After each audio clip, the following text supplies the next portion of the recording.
A fala do Fernando até parece um molotov, doce, é muito açúcar.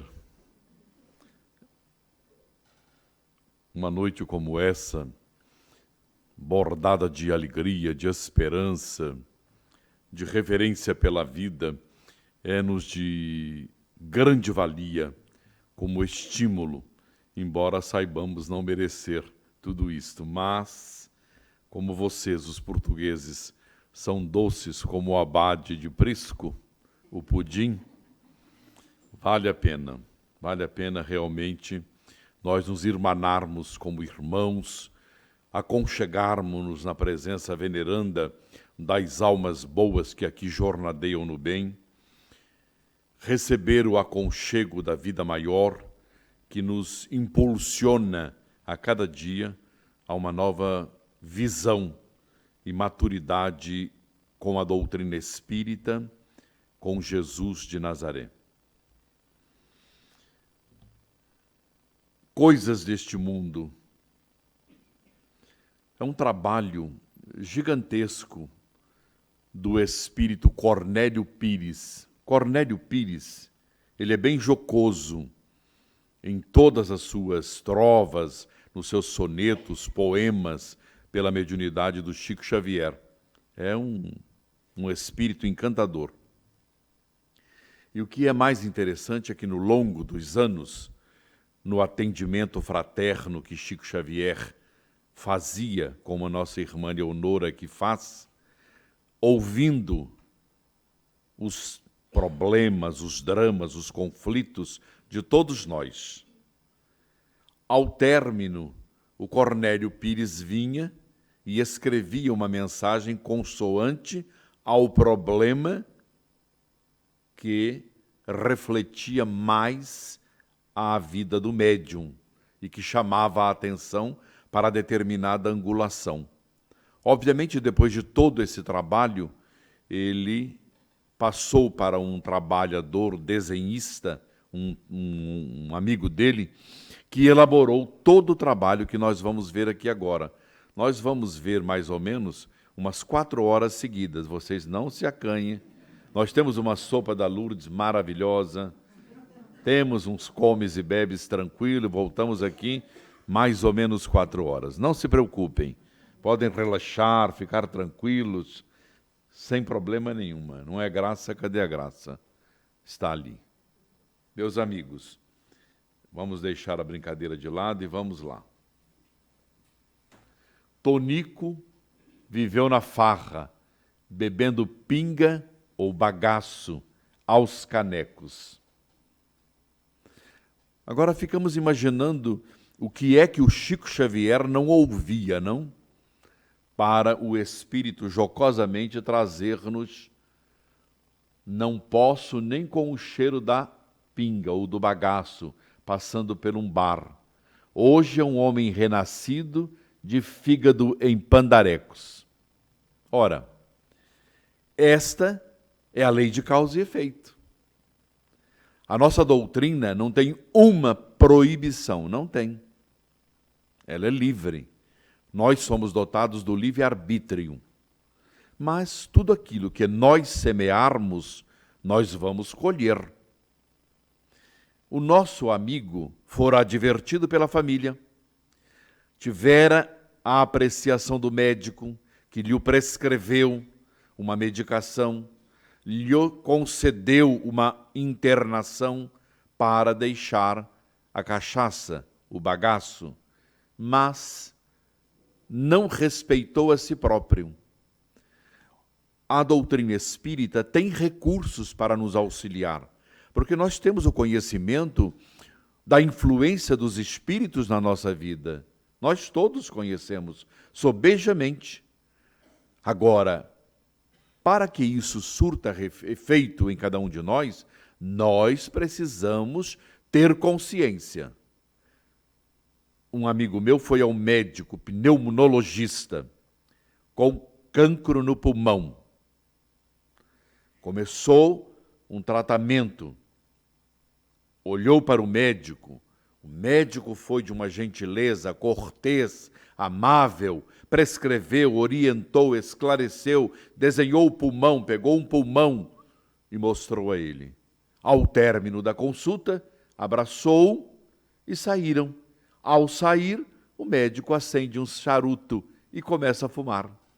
Ora, esse médico não tem consciência do que é, na verdade, um cancro de pulmão. Ele mal sabe como é o pulmão. Ora, como é que um médico está vendo um paciente que tem cancro de pulmão e o homem sai fumando um charuto? É porque pirou de vez. Não é verdade? Porque um homem que conhece, Dr. Brandão aqui não está, mas ele conhece o pulmão, é cor-de-rosa, lindo, fofo, maravilhoso o pulmão. Agora, como é que o indivíduo médico vai fumar? Falta-lhe consciência, ele tem o conhecimento do cancro, mas não tem a consciência desperta para a realidade do que faz o cancro.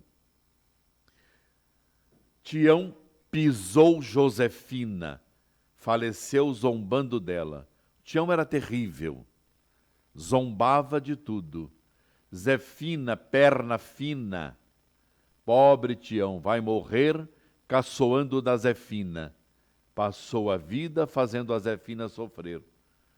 O indivíduo, marido dela, doente, enfermo. Quando o enfermo não consegue entender que a enfermidade lhe é uma bênção, ele fica raivoso, ele quer ferir os outros. É por isso que o Evangelho, no capítulo 9, no item 7, tem uma lição belíssima. A dor é uma bênção que Deus envia aos seus eleitos. Não vos afligeis, portanto, quando sofrerdes, mas pelo contrário, bendizei a Deus Todo-Poderoso, que vos marcou com a dor neste mundo. Ele, em vez de agradecer a Josefina, ele ficava zombando dela, porque ele, não podendo fazer nada, zombava dela. É como a raposa vendo as uvas, não podendo apanhá-las. O que é que a raposa disse? Estão verdes. Lógico, a raposa não podia apanhá-las. É o mal que existe dentro ou no homem. Hoje é um menino enjeitado que Josefina tutela. Ele nasceu da mulher, que era a mulher dele, e ela que vai dar conta dele. Naturalmente que alguns corretivos são necessários. Ele vai ter que aprender a duras penas, porque determinados espíritos, determinada casta de espírito, segundo o Novo Testamento, é preciso certo tipo de jejum. Nós não vamos jejuar, nós vamos dar corrigenda, formatar, colocar o indivíduo no eixo, porque é de pequeno que torce o pepino, é de pequeno que molda. A criança, quando nasce, ela é um pão caseiro do Alentejo, aquela coisa fofa, maravilhosa, que dá vontade de você dar dentada no pão. E a criança é mais ou menos assim. Agora, se não tiver uma forma, uma orientação, um esclarecimento, este pão esborracha por todo lugar. Que razões do amor em ira, se o filho nem a procura? Porque muitos de nós poderemos encaixar em algum quadro.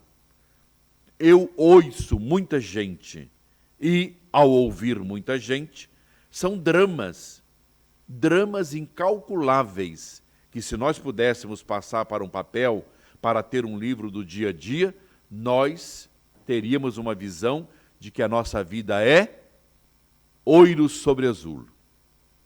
É um mar de bênçãos, porque as dificuldades, amparadas por esta casa, orientadas pelos amigos que aqui vivem, aconchegados na presença espiritual destas entidades, a nossa vida é oiro sobre azul. Que razões do amor em ira, se o filho nem a procura? Que fim deu o seu filho, Nira? Já não sei, Já é a 4ª vez que ele foge de casa. Ele é o homem do passado que ela induziu à loucura.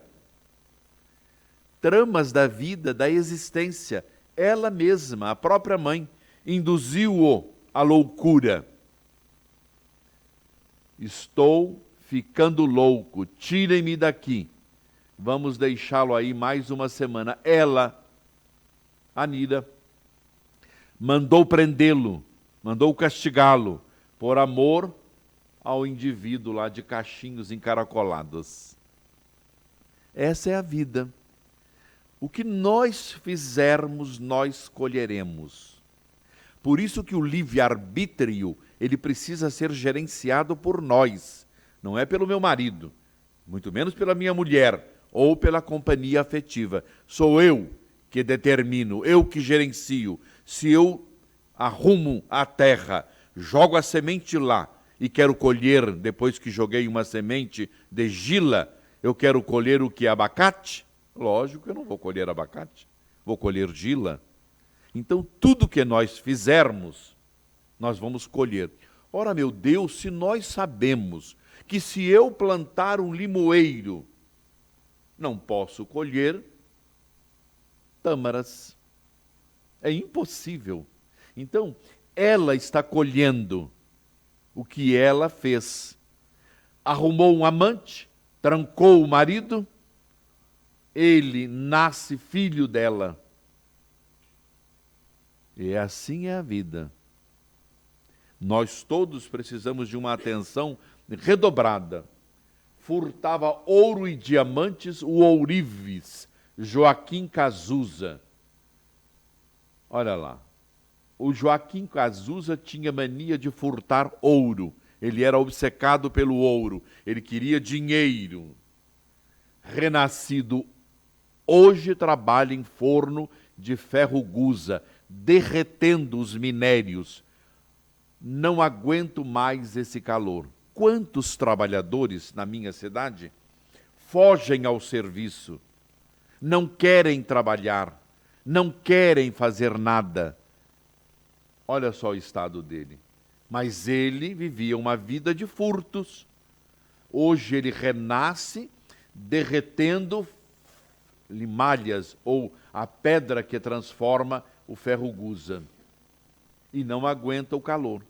A vida de um trabalhador desse, ele reforma com 20 anos de trabalho, porque chega a cozer o olho da pessoa.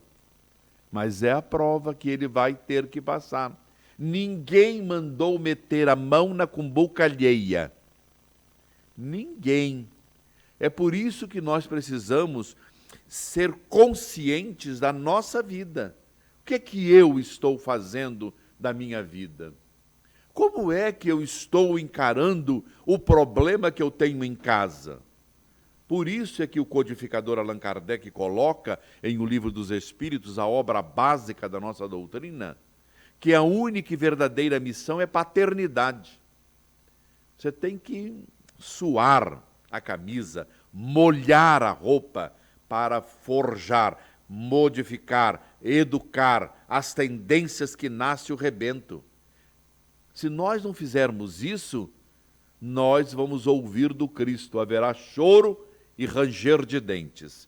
Não vale a pena, não vale a pena. Então é preciso ter a consciência tranquila do dever retamente cumprido. Se Deus me concedeu uma criança com problemas, com dificuldades, eu tenho que forjar, eu tenho que ajudá-lo. Ele nasceu comigo porque eu e ele, como Nira e o outro, nós temos um desafeto e precisamos acertar. É o que enunciou Jesus de Nazaré. Se tiverdes que andar 1000 passos com o teu inimigo, aproveita, já que estás a caminho com ele, aproveita, anda mais 1000, porque assim você vai reconhecer que ele é um homem bom, é que a sua pressa, a sua exigência, a necessidade de passar sobre o outro, não respeitando os limites do outro, aí então você vai chafurdar naquilo que haverá choro e ranger de dentes.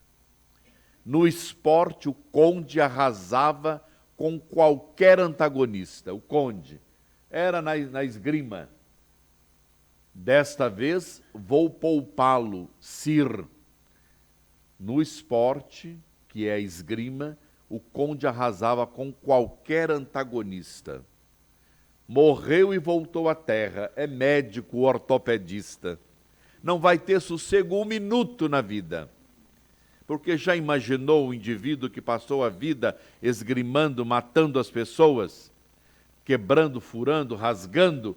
Hoje, ele é médico, como são muitos médicos. O Brandão é um deles. Pode dizer ao doutor Brandão, é um deles, que vai passar a vida até 99 anos trabalhando, clinicando. E eu vou ser um deles para clinicar com ele, consultar. Volta à terra e é médico ortopedista. Livro Obreiros da Vida Eterna, do médium Chico Xavier, André Luiz.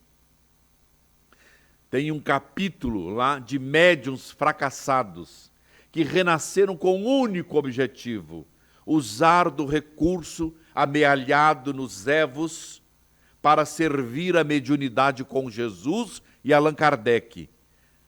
O indivíduo renasce, quando vê muito trabalho, dá no pé, cai na quiçaça, vai embora, larga tudo, abandona tudo.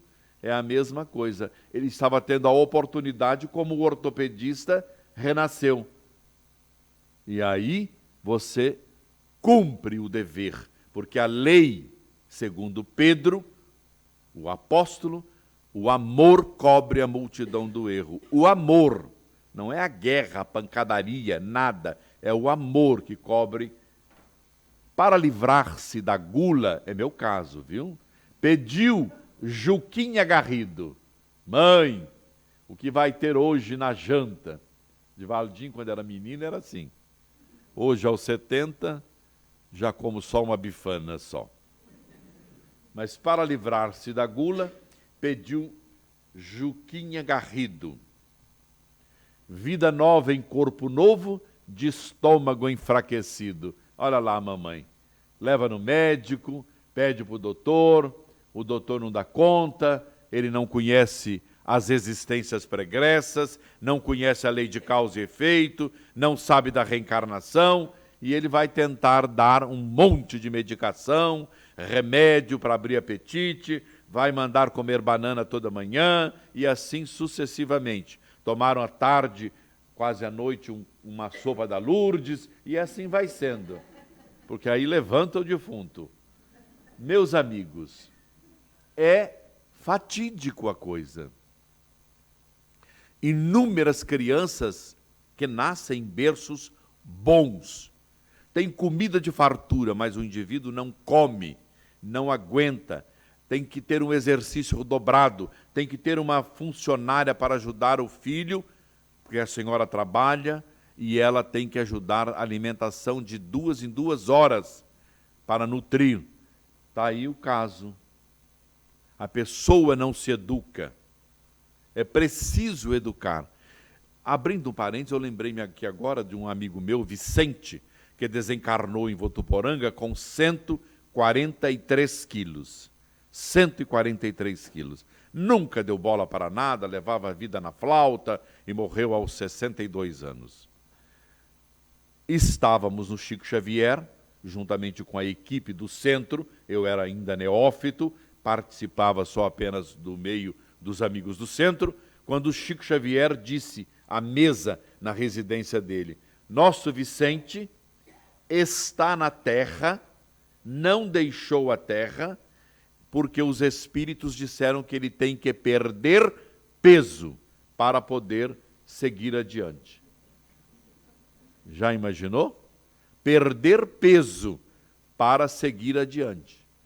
Ele tem que ter uma conscientização que tudo aquilo, peso, obesidade mórbida, estava no corpo, mas ele não tirou da cabeça.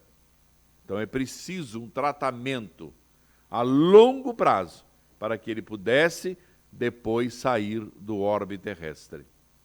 Olha só como é que a vida é, né? João vai nascer, mas nas culpas que lhe amargam na lembrança.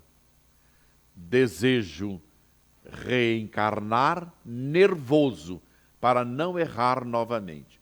Viram o plano do Segismundo, a reencarnação de Segismundo? E outros tantos planos que tem na obra do André Luiz, que é a maior obra monumental de se estudar, porque Chico Xavier e o espírito André Luiz, como médium Chico, desenvolveram a codificação. Desenvolveram paulatinamente, para que nós pudéssemos ter uma visão como eles trouxeram para nós. Vai nascer João nas culpas que lhe amargam a lembrança. Então, o indivíduo que sente-se culpado não é de hoje porque a mãe negou isso, porque o pai bateu, porque a mãe deu uma coça de fio de ferro, nada disso. É porque o indivíduo nasce com a consciência culpada. É a mesma coisa em algumas situações, o depressivo, que nasce com a consciência culpada, por não ter realizado, por não ter ajudado, por não ter feito, por não ter liberado de uma mágoa que lhe carcomia a sola do pé. Desejo reencarnar. Ele colocou isso. O Segismundo vai nascer fraco, porque ele deu um tiro no coração, no músculo cardíaco. Esse vai nascer nervoso, para não errar. Agora vejamos por quê. Roga um problema nervoso que lhe guarde a temperança. Um grupo de rapazes vão roubar a fruta. Ele, não contem comigo, na hora H fico nervoso e não pego nada. Então, o que é isso? Muita vez, eu não tenho filho, eu sou encalhado, mas quem tem filhos? O Miguel tem 2, vem o terceiro agora. Quer dizer, o que ocorre? O que ocorre? Nasce com essa insegurança. A criança nasce, você é pai, você tem que ter olhos de ver.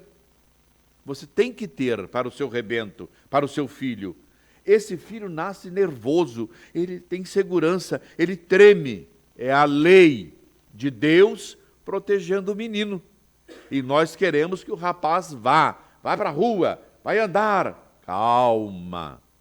Você tem um filho que tem um problema de origem nervosa, que traz do antanho, isso é a doutrina, que vem salvaguardar, que vem ajudar, que vem corroborar, para que nós modifiquemos a nossa vida.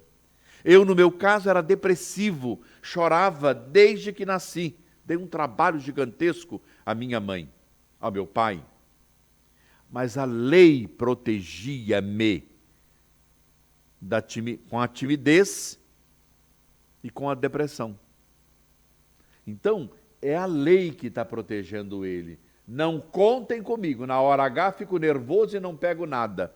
Os meninos que não têm o problema, que não nasceram com esse problema, vão renascer futuramente em outras oportunidades com a mesma problemática, ou talvez pior, vão nascer sem as mãos. Porque cada um imputa para si o que deseja para colher na próxima experiência. Lembrando-se da intriga, temendo queda outra vez. Esse até parece o João Kleber da televisão brasileira, que morou em Portugal e que vocês amaram. Essa fofoca eu não posso deixar passar. Vou colocar em destaque na minha crônica social. Está até aparecendo o Castelo Branco, para fazer fofoca. É porque eu vejo televisão, vocês não veem, mas eu vejo. Liberando-se da intriga, temendo queda outra vez. Theo espera regressar na provação da surdez. Então, a vida inteira, quem fica falando mal dos outros, quem não tem o que fazer, quem fica futricando a vida alheia, nasce surdo e até mudo para aprender, como o Evangelho segundo o Espiritismo, no capítulo 8, se não falha a memória, por que me chamastes, Senhora? Para impor as mãos e devolver-lhe a visão? Por que não aproveita, já que estás invisual? e não valoriza o ato de não ver, colhendo as blandices da falta da visão? Ora, 1864, o Espírito coloca isso para uma mulher que é invisual. Nós temos uma unha encravada, berramos igual um cabrito, com uma unha encravada. Então, este falava mal de todo mundo, era chacota, e ele achava que estava uma graça, que estava abafando. Theo espera regressar na provação da surdez. Não ouve nada, não vai entender nada. E você acha que terá algum aparelho para a surdez dele? Não, não terá. Porque a prova é não ouvir. Então, ele não terá aparelho. Vai ter que amargar leitura labial, vai ter que aprender, vai ter que fazer disciplina e não vai falar aquilo que não deve falar. Tintina fez tantas lutas, tantos delitos no lar. Olha só, Tintina. Você vai apanhar de fio de ferro. Ela era o terror dentro de casa. Tintina fez tantas lutas, tantos delitos no lar. Ela devia ser irmã mais velha da criançada. Agora quer nascer, agora quer novo corpo e que não possa procriar. Já fui a vários especialistas, mas nenhum resolveu o meu problema. Quantas mulheres eu tenho na obra que procuram porque desejam fazer tratamento de passe prolongado para engravidar. Mas a lei está agindo a benefício dela. Ela que causou isso. Foi ela a autora disto. Hoje existe a ciência avançada para dar cobertura a algumas mulheres que a lei outorga ser mãe. Mas nós precisamos dar conta de que não é por mero acaso a lei de causa e efeito. Nós temos que entender que a nossa doutrina, a doutrina dos espíritos, ela vem apresentar uma equação perfeita, justa, como a vida o é. Porque a vida é matemática, é uma ciência perfeita. Qualquer problema que nós tivermos, coloquemos a equação na matemática e nós teremos uma solução resolvida.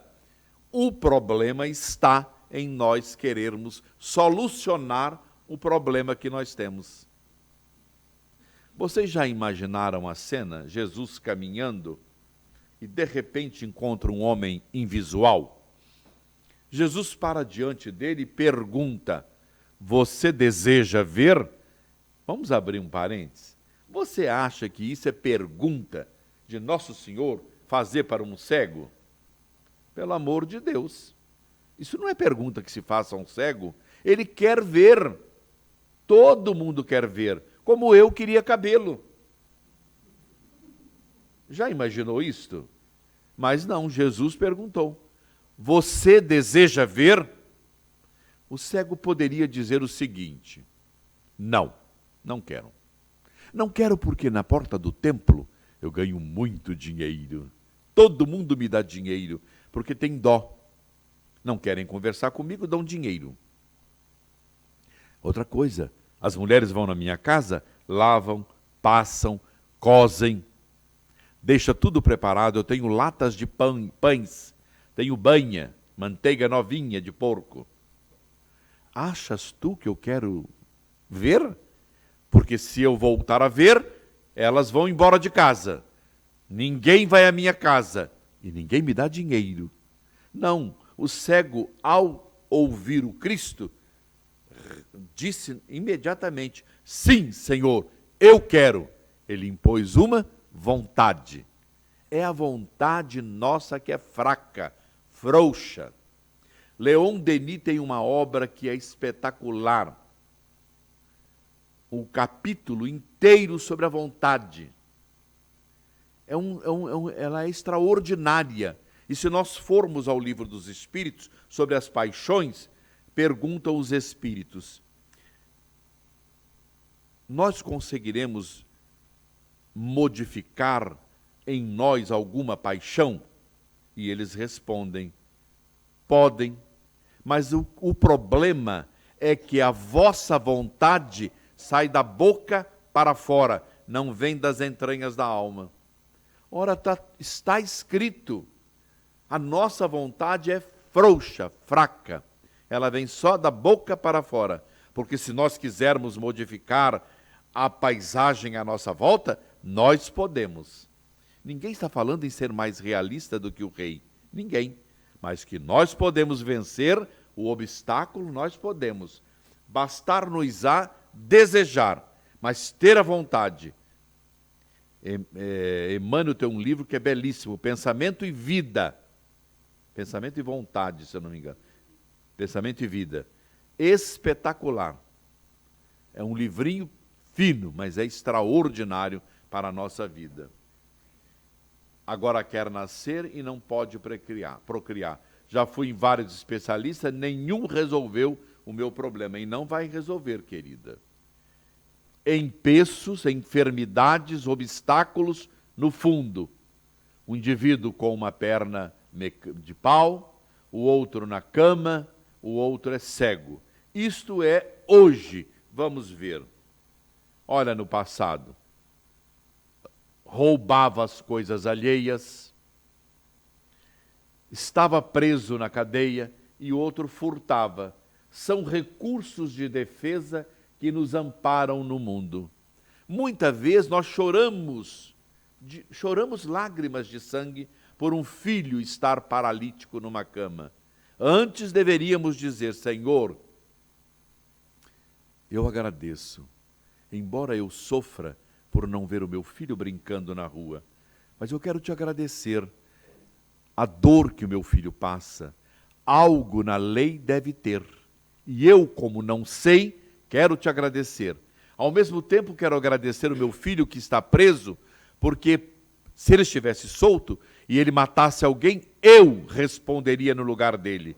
Por isso eu quero te agradecer que ele está preso. E assim sucessivamente. Nós precisaríamos ter os olhos voltados à lei de causa e efeito, voltados à nossa doutrina, porque nenhum de nós sofre a revelia da lei, nenhum de nós está padecendo porque somos piores ou melhores, magros ou gordos, não. Nós estamos sofrendo aquilo que nós criamos para cada um de nós. Já estou terminando, viu, meus amigos? Eis a história de Tintina, aborto e criança morta. Ela fazia um monte de coisa. Aquelas mulheres do passado, ou até mesmo na minha cidade, hoje já não tem mais. Nada de criança comigo, ela não queria. Eis a história de Tintina, aborto e criança morta. Hoje, quer renascer, toda a gente fecha a porta. Está lá. Uma fila enorme, foi rejeitada várias vezes, mas ela nunca quis ofertar-se para a maternidade. Ela nunca quis saber de nada. Meus amigos, estava eu no Abacateiro, em Uberaba, ajudando a dar pães e comida nas filas intermináveis que faziam nas tardes de sábados, com Chico Xavier. E lá pelas tantas, ele dando dinheiro à população, às pessoas que passavam por ele, e ele disse à dona Yolanda César, que já desencarnou: Yolanda, o doutor Bezerra está me dizendo que hoje, nesta tarde, ele já arrumou 16 reencarnações. 16 mulheres vão ficar grávidas. Nós, dizia ele, os espíritos, já elaboramos 16 processos de reencarnação. Mas como, Chico? A alegria delas ao receber desbloquearam o caminho para eles renascerem. Olha a bondade divina, em meio à pobreza extrema. E lá as mulheres estavam disponíveis para a maternidade. Minha sobrinha casou-se, teve um filho e disse: não quero mais, chega. Minha avó teve 16. Vê como é interessante? Então, esse processo, ele está melhorando. Na grande escola da vida, erro nenhum passa em vão. Nada passa, meus amigos. Nunca você pode imaginar que os guias não estão vendo, porque não precisa o guia ver, é a sua consciência, é a nossa consciência. Na grande escola da vida, erro nenhum passa em vão. Acho que a patroa nem vai perceber se eu comer um pedaço de queijo com doce. Deus tem por mestra e vigia a lei da reencarnação. Graças a Deus temos a reencarnação para acertar nossas faltas. E agora que você já sabe dos seus erros cometidos na terra, terá que reencarnar para acertá-los, minha irmã Margarida. Há um livro do Valério, pela mediunidade do Valdo Vieira, que ele fala de um agrupamento de senhoras costureiras, bordadeiras, que vão costurando, corta a linha, põe no dente, rasga a linha, joga fora.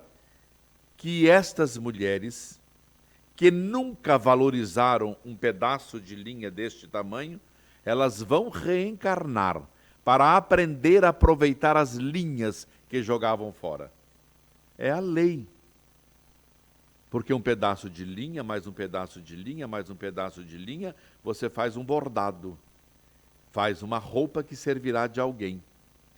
Então, a vida ela é sábia. Se você machucar alguém, ferir alguém, se você andar fora do trilho, ninguém está falando em santidade. Fazer a outra em tudo aquilo que você gostaria que fizesse para você. Então, nós precisamos parar e pensar. Inhotico matou o genro. Achou que se fosse embora.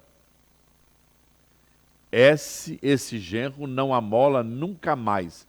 Vai servir de comidas para os peixes. Inhotico matou o genro. Olha só a vida. Mas o genro nasceu dele. É o caçula que ele adora. Vê como a reencarnação deixa obscuro o nosso passado? É por isso que o Evangelho segundo o Espiritismo, no capítulo 5º, tem a bênção do esquecimento do passado.